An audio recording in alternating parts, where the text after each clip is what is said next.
ಕವಿಶ್ ಎಷ್ಟನೇ ಕ್ಲಾಸು? ಇವತ್ತಾ ನಿನ್ನೆ? Congratulation brother, congratulation. ನಿನ್ನೆ ಮೊನ್ನೆ ಮೊನ್ನೆ ಕ್ಲಾಸ್ ಆಗಿದೆ. ಹೌದಾ? ಇವತ್ತು ಮತ್ತೆ ಇನ್ನೂ ಅಷ್ಟೇ ಇದೆಯಾ? ಯಾಕಂಗೆ?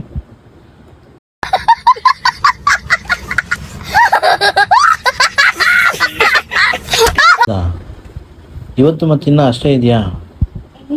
ಯಾಕಂಗೆ? ನಮ್ಮ ಹೊಟ್ಟೆ ಎಷ್ಟು ಉರ್ಸ್ತಾವ್ರೋ ಆ ಭಗವತ್ನ ನೋಡಿದ್ರೆ. ನಾಳೆ ಶಾಲೆ ಇದೆಯಾ? ನಾಳೆ ಶಾಲೆ ನಾಳೆ ಇದೆಯಾ? ನಾಳೆ ಸಂಡೇ ತಾನೇ? ಮತ್ತೆ ಯಾವ ಸ್ಕೂಲ್ ನಿಂದು? R N S full name ಹೇಳು, ಸ್ಕೂಲ್ ಹೆಸರು. ವಿದ್ಯಾನಿಕೇತನ. ವಿದ್ಯಾನಿಕೇತನ. ಹಾಂ